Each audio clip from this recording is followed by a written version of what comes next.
VP Singh نام ہے تو پتا چلے گا کہ ہندو ہے، لیکن یہ کہ باقی اس کی وضاحت، اس کا لباس، اس کا اٹھنا بیٹھنا، آپ کے ہاں یہ تو کچھ عوامی دور میں آ کے کرتا شلوار جو ہے وہ آئی ہے، لیکن وہ بھی اندرون ملک ہوتی ہے، باہر جا کر ہمارے اپنے لوگوں کے جو لباس ہوتے ہیں آپ کو دیکھیے کہاں فرق معلوم ہو جائے گا کہ کون مسلمان ہے اور کون ہندو اور کون پارسی ہے اور کون عیسائی ہے۔ تو معلوم یہ ہوا کہ اوپر ایک ہی گلوبل سویلائزیشن ہے جس کا دور ہو رہا ہے، اور اس سویلائزیشن کے ماتھے پر لکھا ہوا کافارا، اس میں وہ ایمان نہیں ہے، اس میں الحاد ہے، مادہ پرستی ہے، کفر۔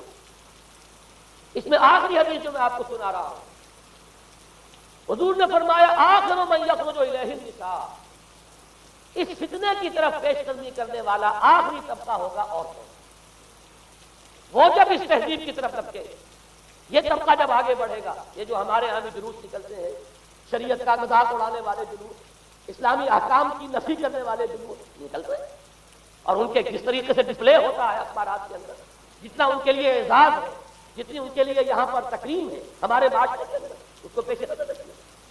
آخر من یخرج الیہ النساء حتی ان الرجل لیرجع الی امہ وابنتہ واختہ وعمتہ فیوثقها رباطا، یہاں تک کہ ایک بندہ مومن کا حال یہ ہو جائے گا کہ وہ دوڑے گا اور کوشش کرے گا اپنی ماں کو، بیٹی کو، بہن کو، پھوپھی کو باندھ کر رکھے کہ وہ نکل نہ جائے۔ یہ حال ہو جائے گا کسی شخص کا۔ آج کتنے لوگ بے بس ہو چکے ہیں، اب وہ باندھ کر رکھنے والے بھی گویا کہ ہتھیار ڈال چکے، ورنہ یہ کہ ایک دور تھا کہ کچھ نہ کچھ باندھ کر رکھنے والے تو تھے، لیکن اب تو آزادی کی صورت آئی ہے تو باندھ کر رکھنے والے جو ہے وہ ہاتھ ڈال چکے۔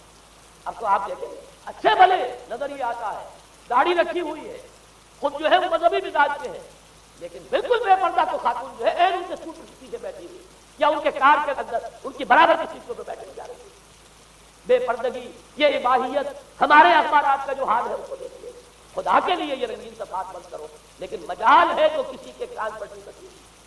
لہذا حدیث کے الفاظ نوٹ کیجیے، آخر من یخرج الیہ النساء، اس فتنے کی طرف پیش قدمی کرنے میں آخری طبقہ جو ہوگا وہ خواتین کا ہوگا۔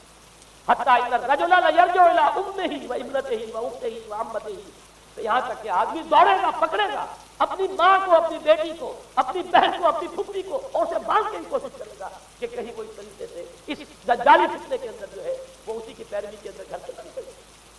یہ ہے وہ فتنہ جس کی لپیٹ میں اس وقت پوری دنیا آئی ہے۔ اب نوٹ کیجئے، اس فتنے کے لیے اب میں چند باتیں اور کہہ رہا ہوں۔ لغوی بحث کیا ہے؟ دجال کسے کہتے ہیں؟ یہ بنا ہے لفظ دجل۔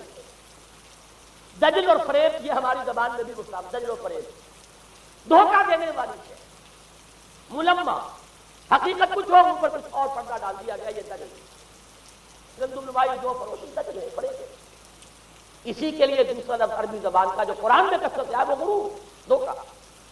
اصل میں یہ دنیا دھوکہ ہے جو حیات اخروی کے لیے ایک پردہ بن کر ہماری آنکھوں پر پڑ گیا۔ میں وہ آیات اب آپ کو جلدی سے سنا رہا ہوں۔ فرمایا وَمَا الْحَيَاةُ الدُّنْيَا إِلَّا مَتَاعُ الْغُرُورِ، سورہ آل عمران میں بھی آیت آئی، سورہ حدید میں۔ لوگوں سن لو، یہ دنیا کی زندگی سوائے دھوکے سے نہیں ہے۔ میں بعد میں عرض کر دوں گا ایک دوسرا رخ بھی ہے دنیا کی زندگی کا، لیکن اس وقت یہ آیات سن لیجیے۔ غرتکم الحیات الدنیا، تمہیں دھوکے میں ڈال دیا اس دنیا کی زندگی نے۔ یہ سورہ جاثیہ کی آیت نمبر 35۔ غرتہم الحیات الدنیا، انہیں دھوکے میں ڈال دیا دنیا کی زندگی نے۔ یہ سورہ انعام میں آیت نمبر 70 بھی ہے، آیت نمبر 130 بھی ہے۔ تیسری مرتبہ سورہ اعراف میں آیت نمبر 51 اور 2 مرتبہ سورہ لقمان اور سورہ فاطر میں آیا فلا یغرنکم الحیات الدنیا ولا یغرنکم باللہ الغرور۔ دیکھو لوگوں، کہیں تمہیں دنیا کی زندگی دھوکے میں لگا۔ یہ دنیا کی زندگی جو ہے دھوکہ بن کر ایک فریب کا پردہ ہمارے آنکھوں پر ڈالتی ہے کہ یہ ہمارا مطلوب مقصود، اسی کے لیے بھاگ دوڑ، اسی کو بنانا سنوارنا۔ وہ جو میں عرض کر چکا ہوں، 3 چیزوں کے مقابلے میں 3 چیزوں کی ہے۔ حیات دنیا بھی جب مطلوب بن جائے، حیات دنیا بھی جب انسان کے اصل محبوب بن جائے، تو گویا کہ حیات اخروی اب نگاہوں سے اوجھل ہو گئی، آنکھ اوجھل پہاڑ ہو گئی۔ یہی ہے اصل دجل، یہی ہے اصل فریب۔ آیات اور سنیے، سورہ اعلیٰ بل تؤثرون الحیات الدنیا والآخرۃ خیر وابقیٰ۔ لوگوں، تمہاری گمراہی کی اصل جڑ بنیاد کیا ہے؟ تم دنیا کی زندگی کو ترجیح دیتے ہو جبکہ آخرت بہتر بھی ہے اور باقی رہنے والی۔ کلا بل تحبون العاجلہ وتذرون الآخرہ۔ کوئی نہیں، تمہارا اصل مرض یہ ہے کہ تم اس عاجلہ سے جو موجود ہے، سامنے ہے، نقد ہے، اس سے محبت کرتے ہو اور آخرت کو تم نے تج دیا ہے، چھوڑ دیا۔ یہ سورہ قیامہ اور اس سے اگلی سورت جو ہے وہ آپ کے علم میں ہے سورۃ الدہر، اس میں فرمایا گیا ان ہؤلاء یحبون العاجلۃ ویذرون وراءهم یوما ثقیلا، ان لوگوں کا اصل مرض یہ ہے کہ اس عاجلہ کو پسند کرتے ہیں، اس سے محبت کرتے ہیں، اور پیچھے وہ جو بھاری دن آنے والا ہے اس کا خیال انہوں نے دل سے نکال دیا۔ یہ ہے در حقیقت اصل فساد، اصل فتنہ، اصل گمراہی اور خرابیوں کی جڑ ایک طرف۔ اب اسی کا ایک نتیجہ نکلتا ہے، یہ دنیا جتنی حسین بنتی چلی جائے گی اتنا ہی فتنہ شدید سے شدید تر ہوتا چلا جائے گا، یہاں جتنی آسائشیں ہوں گی اتنا ہی آپ پر غفلت کا پردہ طاری ہو جائے گا۔ اور آپ کو معلوم ہے کہ اس پوری سائنٹیفک جو بھی ڈیولپمنٹ ہے اس کا حاصل کیا ہے؟ یورپ میں جائیے واقعتاً دنیا بڑی حسین بنی، امریکہ میں جائیے واقعتاً بہت حسین دنیا، ابو ظبی میں جائیے بڑی حسین نظر آئے گی دنیا، گورنشن سسٹم سے کیا بات ہے۔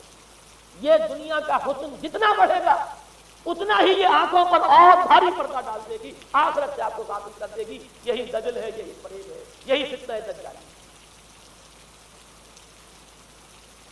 یہی وجہ ہے۔ دیکھیے یہ جو آیات آج میں بیان کر رہا تھا اس میں آخر میں فرمایا انا جعلنا ما علی الارض زینۃ لها لنبلوہم ایہم احسن عملا، ہم نے اس زمین کے اوپر جو کچھ ہے اسے اس کا بناؤ سنگھار بنا دیا ہے، زینت بنا دیا ہے، تاکہ ہم جانچیں پرکھیں امتحان لیں کون ہے اچھے عمل کرنے والا۔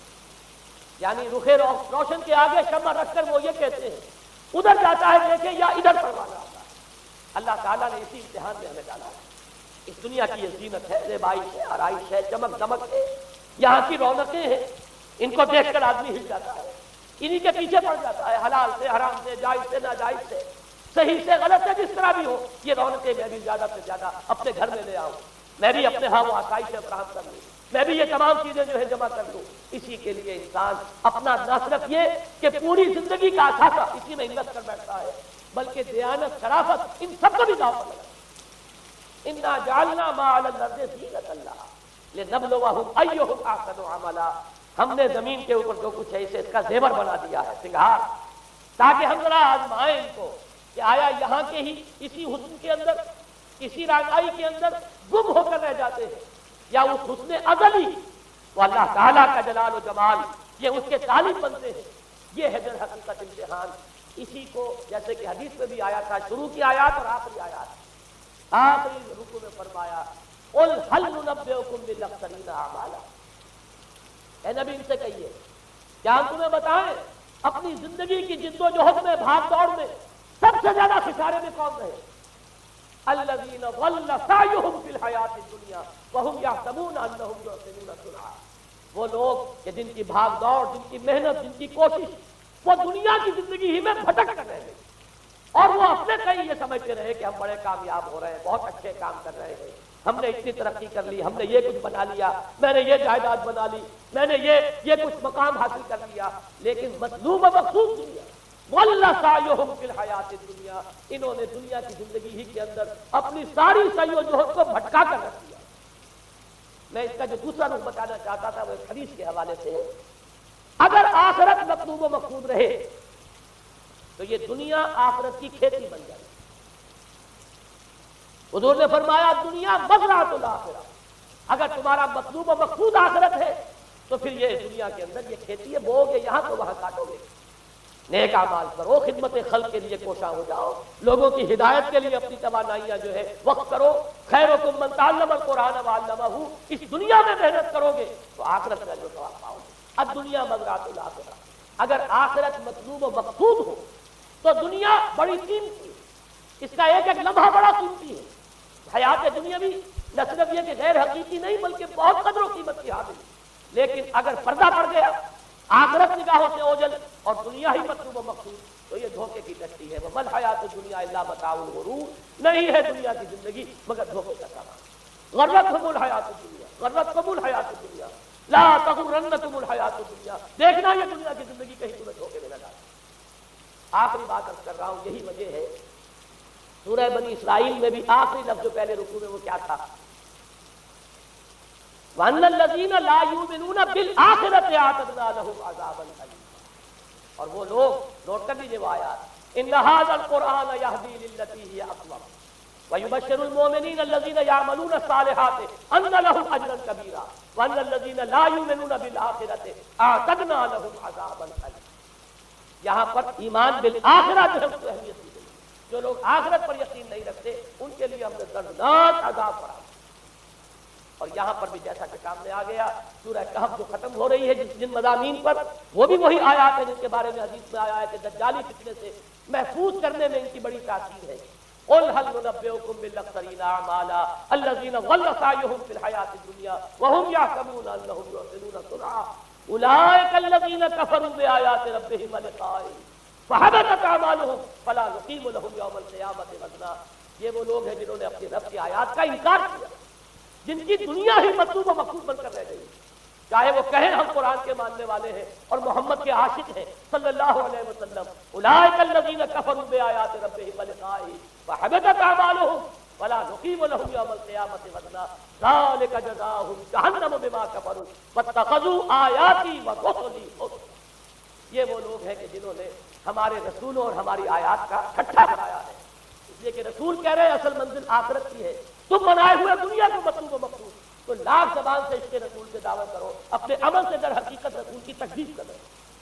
اللہ تعالی ہمیں ان سے محفوظ رکھے اور اصل حقیقت ہماری نگاہوں پر منکشف ہو، اور یہ دنیا ہماری نگاہوں پر پردہ نہ پڑ کر رہ جائے، آخرت سے اور اللہ سے ہمیں محجوب نہ کر دے، اس لیے کہ یہی اصل دجالی فتنہ ہے۔ اور ان سے بچنے کے لیے محمد الرسول اللہ صلی اللہ علیہ وسلم کے فرمان کے مطابق سورہ کہف میں نے کچھ ابتدائی اور آخری آیات کا طرف حوالہ دے دیا ہے، لیکن یہ کہ اس کے مضامین میں درمیان میں بھی کچھ چیزیں ہیں۔